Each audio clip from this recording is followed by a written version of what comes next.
Pernahkah kamu membayangkan, sebuah kota kecil yang biasanya penuh ketenangan dan kehidupan justru berubah menjadi tempat sunyi, menyeramkan, bahkan aneh. Kota biasanya identik dengan tempat tinggal, keramaian, serta interaksi manusia. Namun, di dunia ini ada kota-kota kecil yang kisahnya begitu kelam hingga meninggalkan jejak horor yang nyata. Ada kota yang terbakar tanpa henti selama puluhan tahun, ada desa yang dihuni oleh ratusan boneka, ada juga kota yang ditelan pasir atau tanaman hijau, dan bahkan kota yang terkubur abu vulkanik.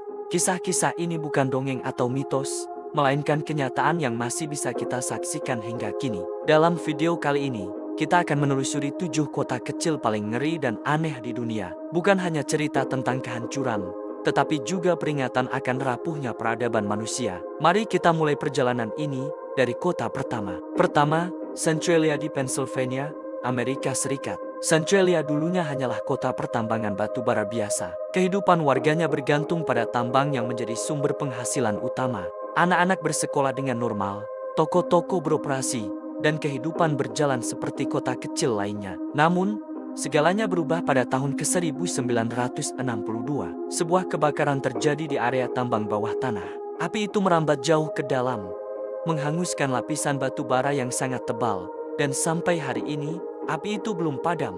Bayangkan, lebih dari 6 dekade lamanya, bara terus membakar perut bumi tanpa bisa dipadamkan. Akibatnya, jalanan kota retak, tanah memuntahkan asap sulfur beracun, suhu bawah tanah mencapai ratusan derajat. Rumah-rumah menjadi berbahaya untuk ditinggali. Perlahan, pemerintah mengevakuasi penduduknya. Dari ribuan orang, kini hanya tersisa segelintir warga yang menolak pergi. Centralia sekarang benar-benar seperti kota hantu. Jalan raya ditutup, papan tanda berkarat, dan hanya ada sisa-sisa bangunan yang ditelan alam. Kota ini bahkan disebut menjadi inspirasi film horor legendaris, Silent Hill. Jika kamu berani berjalan di sana, yang terdengar hanyalah bunyi langkahmu, ditemani bisikan asap panas dari bawah tanah.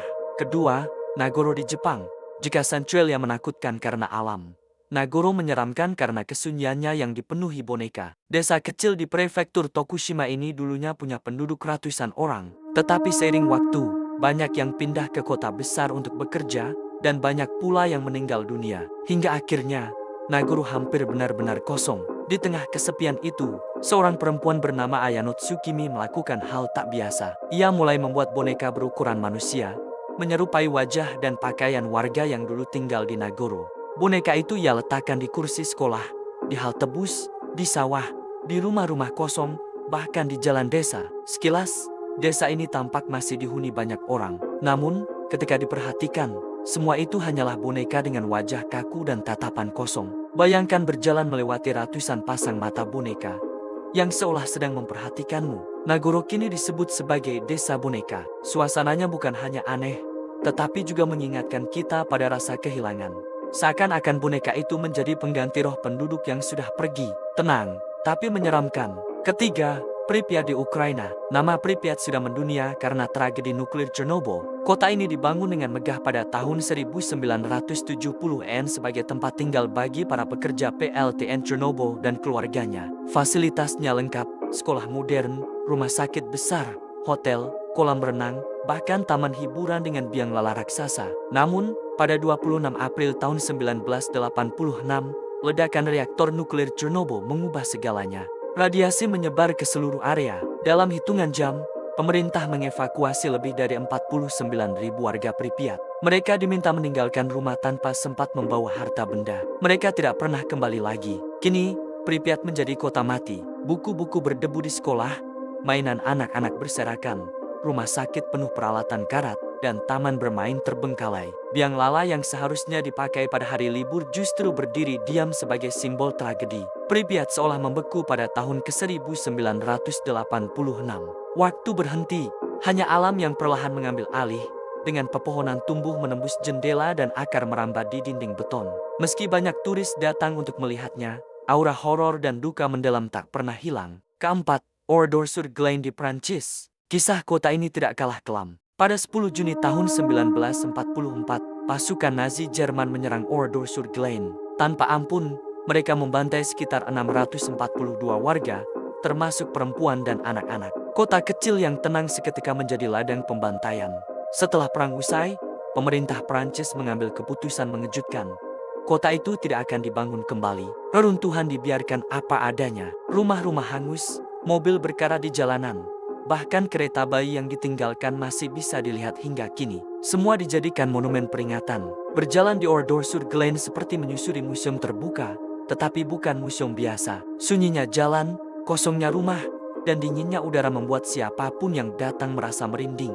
Kota ini mengingatkan kita betapa tragisnya perang dan betapa pentingnya menjaga perdamaian. Kelima, Kormanskop di Namibia. Kormanskop punya kisah yang berbeda. Pada awal abad ke-20, kota ini menjadi surga para penambang berlian. Dengan kekayaan yang melimpah, mereka membangun rumah-rumah mewah bergaya Eropa, lengkap dengan rumah sakit, sekolah, bahkan teater. Namun, kejayaan itu tidak berlangsung lama. Ketika tambang berhenti menghasilkan dan harga berlian jatuh, penduduk meninggalkan Kormanskop. Kota kaya itu perlahan tenggelam dalam kesunyian. Gurun Namib kemudian mengambil alih. Pasir masuk ke rumah-rumah, menutupi lantai ruang tamu, kamar tidur, bahkan dapur. Beberapa rumah kini terkubur setengah oleh pasir. Pemandangan ini menciptakan suasana surrealis, seakan-akan manusia dan gurun sedang berebut wilayah, dan gurun akhirnya menang. Kormanskop sekarang memang jadi objek wisata. Banyak fotografer datang untuk mengabadikan keindahan suramnya. Tetapi, bayangkan saja, berdiri di rumah besar yang dulu mewah, kini hanya dipenuhi pasir dan kesunyian. Keenam, Houtowan di Tiongkok. Jika Kormanskop ditelan pasir, Houtowan ditelan tumbuhan hijau. Desa kecil di Pulau Sengshan ini dulunya adalah desa nelayan yang cukup sibuk. Namun, sejak tahun 1990-an, penduduk pergi karena akses yang sulit dan kesempatan hidup yang lebih baik di kota lain. Yang tersisa hanyalah bangunan kosong, yang perlahan dibungkus tanaman merambat. Rumah-rumah di lereng bukit berubah menjadi gundukan hijau. Atap-atapnya hilang di balik daun, jendela-jendela tertutup semak. Dari kejauhan, desa ini tampak indah, seperti lukisan alam. Namun, saat mendekat, kita bisa merasakan kesepian yang begitu dalam. Houtowan menunjukkan betapa cepatnya alam mengambil kembali apa yang pernah dikuasai manusia. Desa ini sekaligus indah sekaligus menyeramkan, karena seolah manusia tidak pernah ada di sana. Ketujuh, Plymouth di Montserrat. Kisah terakhir datang dari Karibia. Plymouth dulunya adalah ibu kota Montserrat. Kota ini penuh kehidupan, dengan pelabuhan yang ramai, gedung pemerintahan, gereja, dan rumah-rumah warga. Namun, pada tahun 1995, gunung berapi Soufriere Hills meletus. Lahar panas dan abu vulkanik menyelimuti kota. Penduduk dipaksa meninggalkan rumah mereka. Sejak saat itu, Plymouth ditinggalkan dan dilarang untuk dihuni kembali. Kini, sebagian besar kota terkubur abu. Gedung-gedung tampak setengah tenggelam. Jalan-jalan tertutup debu tebal. Dari jauh, Plymouth tampak tenang. Tetapi di balik itu ada kisah kehancuran mendadak. Banyak orang menyebut Plymouth sebagai Pompeii modern, simbol betapa dahsyatnya kekuatan alam. Itulah 7 kota kecil paling ngeri dan aneh di dunia. Dari Centralia yang terbakar, Nagoro yang penuh boneka, Pripyat yang membeku akibat radiasi, Ordor-sur-Glane yang menjadi saksi pembantaian, Kormanskop yang ditelan pasir, Houtowan yang diselimuti hijau, hingga Plymouth yang terkubur abu. Semua kota ini mengajarkan hal yang sama, betapa rapuhnya kehidupan manusia. Peradaban bisa runtuh bukan hanya karena perang, tapi juga karena alam yang begitu perkasa.